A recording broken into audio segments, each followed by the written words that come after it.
Just about 16 minutes after the hour of 7 o'clock, welcome back to the Now Morning Show. Now, CASAFresh is a Guyanese company which conducts research to find regional and international markets for local farm fresh produce. The company showcased its products at the recently concluded Agri-Investment Forum and Expo 2, and we thought we'd have them in to talk more about the company and what they offer. So joining me from CASAFresh is Business Development Officer Sheikh Hanif and CASAFresh Project Manager Ms. Rihanna Mohammed. Good morning. Thank you guys so much for joining us. Good morning. Good morning, and thank you for having us, Kimberly. Of course. Now I'm going to start off with you, Mr. Hanif, because I wanted to know a little bit more about the company CASAFresh. So CASAFresh is, we represent CASAFresh, means Caribbean and South American fresh produce, and it's a company that was born from Arapaima Logistics that is located in Guyana.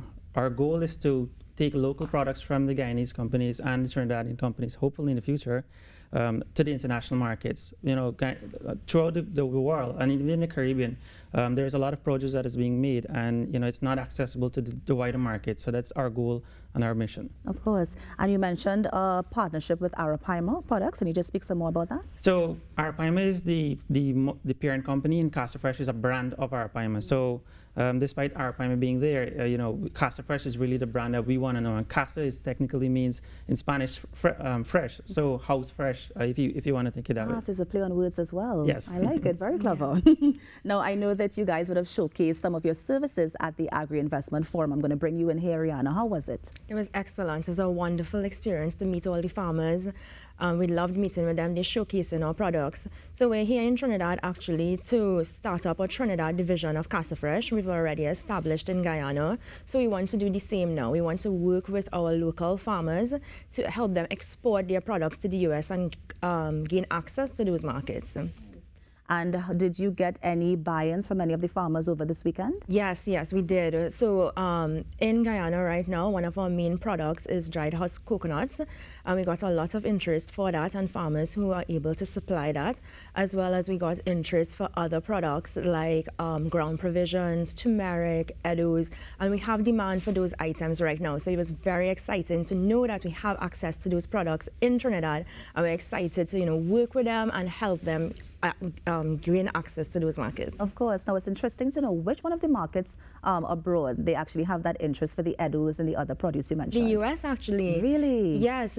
So actually, as you know, the U.S. is quite international and cosmopolitan, and because of the Latino market and the Caribbean diaspora, there's actually quite a lot of demand for this, as well as you find palettes changing internationally these days. You know, people are more interested in trying different things, and a lot of people have also realized that a lot of these foods now are much healthier than your traditional white rice and such. So they are superfoods. So they're very interested in it. So we are so proud to show our Caribbean pride and what we have to offer.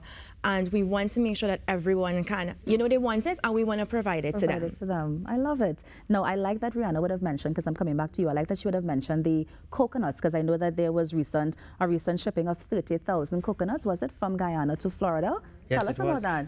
So that was an exciting experience for us. You know, the first time it was a learning experience. You know, we had some hiccups on our way, but with the second shipment, we did it so well by improving our process and technology that the client immediately offered another shipment immediately after. So just delivered 3 weeks ago, and now we're going to get another batch coming up.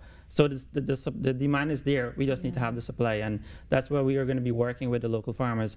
And the cool thing about it is that when we get a request, it's not a case where we go to one farmer, we expect that farmer, especially if it's a small person, to present all of the exports required. We aggregate from multiple farmers. We make sure that they meet the quality requirements, and we contain our package and do everything and send it over. And Ariana can tell you that with Arapaima Logistics being our core business, we take the shipments from Guyana, from the farmers. If there's a boat, if there's a truck, we take it on a ship, and we get it over to the local provider over in the U.S. So we're doing end-to-end logistics once we get the product. Now, the shipment 3 weeks ago, was that also 30,000 as well, or yes, more? Yes, it was 30,000. So we actually did 2 sets of shipment already. So technically, it's 60,000 for the past 5 months since we've established. And so that profit goes back to the farmer, or how does it work? So the farmer gets their allocation. So when we buy, so we're going to the U.S. market. We factor in all the costs associated with that, and then we make sure that the farmer is compensated and usually higher above market price in the local operating markets. Of course. Now, as we look towards the partnership with Trinidad and, of course, Guyana, and, of course, the region with reducing that food import bill, is there ever going to be a possibility of, for example, coconuts? You're getting coconuts from our farmers as well and aggregating them and shipping them across the world. And Rihanna or Han, if any one of you can take this question. Of course, definitely. And that's one of the main purposes we're here, because, you know, the U.S. market is quite a huge market, and we are making strides to have access into other markets like Canada and the UK. So we want to ensure that we have a reliable supply for our customers, and that's one of the reasons why we're here in Trinidad, and we want to give the opportunity to all the farmers. So, like my colleague would have mentioned, CASA is an acronym for Caribbean and South American Fresh. So it's a collaboration between all the Caribbean islands. You know, we want to promote our Caribbean culture out there. And so we want to provide opportunities to everyone. If there's a limited availability in one country, because there are that sometimes due to climate factors, rainfall, you know, all these different variations of things, we can ensure that our distributors have access to reliable supply, because we work with this, you know, wide network of farmers, and we can access it from somebody. And we ensure that, you know, all our farmers are compensated fairly across the board so that everybody wins. We want to ensure that, you know, we're giving back to the community. Part of CASA's vision is to help uplift the community as well, and to provide opportunities for them, not only for, you know, the business to thrive, but our Caribbean people to thrive.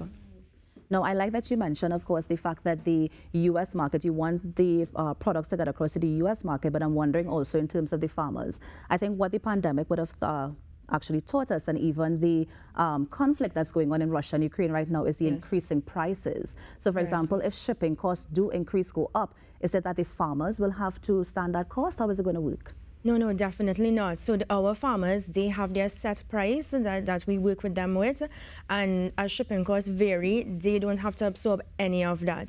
We absorb those costs. We work with them to ensure that they have to focus on providing the best quality product, which is what they do best. And the logistics is our strength. We make it easy for them. You provide your product, we go to your farm, we harvest, we work with you to ensure that, you know, when your product reaches to the distributors, it's of the best quality. We help them screen and quality controls, because we don't want when the distributor gets their product for a portion to be compromised.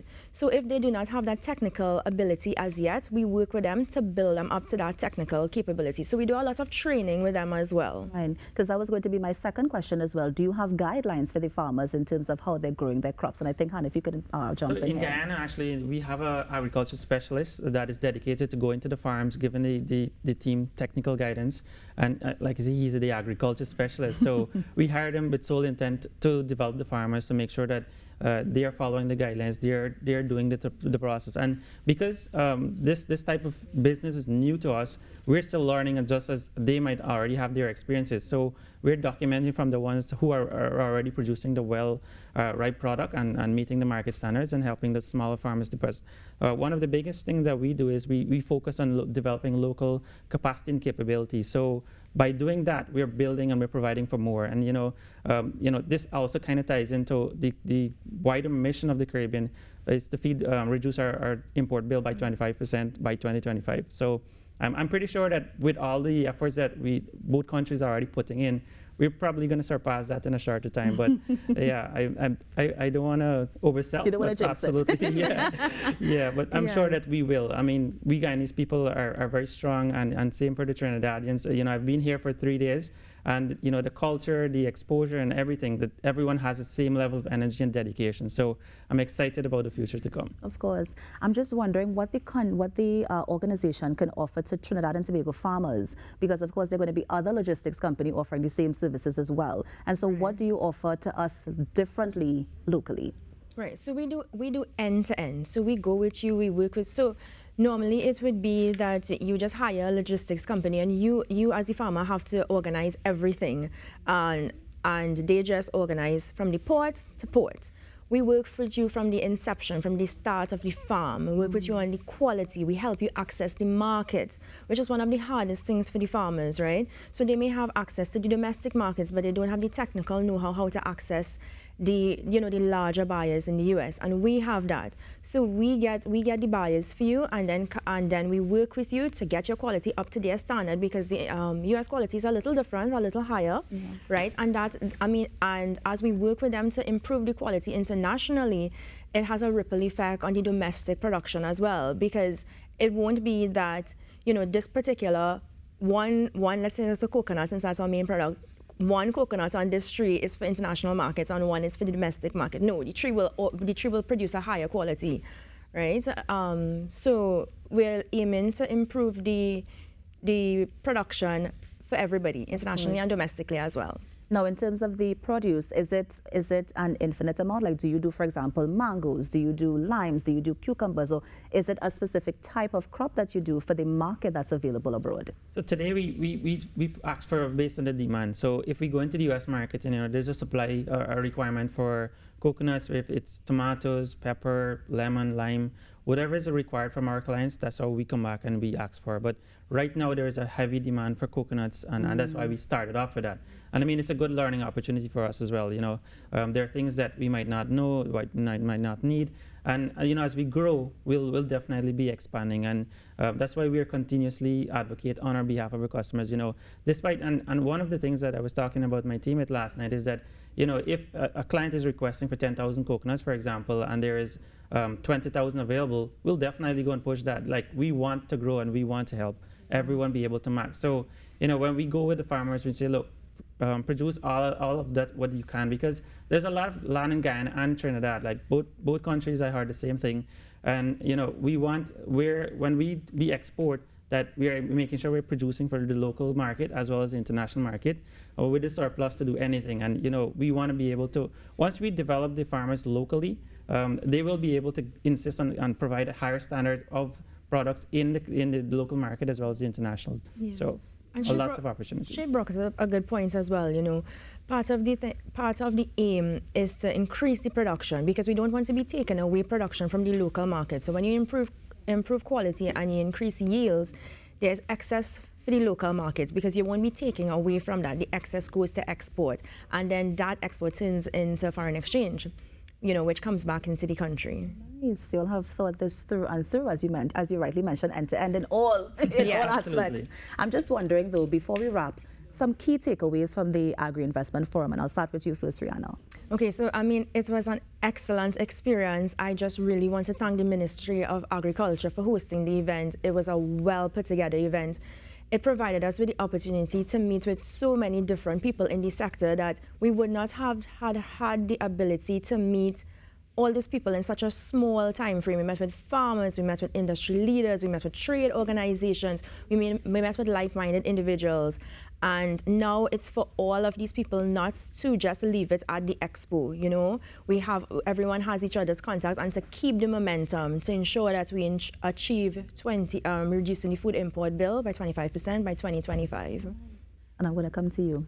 I love the culture. Like, I especially love the live performance. The artists, then when they came down, they were making sure that they're teaching the dance moves, so they're not the only expert. And what I saw is that the kids were there, and they were actually most excited about things. And we're inspiring a future generation there. And the petting zoo was also phenomenal as well. I saw a girl was actually holding a snake, a live snake, so that was scary. But so you would not go across and touch a live snake? No, I would touch it, but a girl touching it, no stigma here. But she was brave, and yes. I mean, it takes away the fear of being able, and that kind of ties into something that we do. Always believe in yourself and believe what you can do, because I was at the first expo in Guyana, and I was impressed. Within less than 3 months, Trinidad executed one, and it was free. So that was totally awesome. Yeah. The one in Guyana was not free? It was not, actually.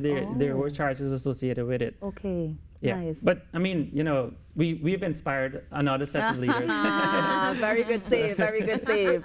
Well, let me thank you guys so much for coming on the show and sharing, of course, what you're doing. I think it's a fantastic idea, and I hope a lot of our local farmers actually make the call, as you said, Rihanna, actually follow through and make the calls, and this can really be something that we can even achieve. I know that Mr. Hanif believes it can be done before 2025, so we'll see how that works. But thank you guys so much, and continue the amazing work that you're doing at CASAFresh. You're very much welcome, and thank you for hosting us. us, Kimberly. Of course. And that was Mr. Sheikh Hanif and also Miss Rihanna Mohammed from CASAFresh, just sharing about, what they would have learned over the past 3 days at the Agri Investment Forum. You're on the Now Morning Show. We're going to take a break and be right back. Stay with us.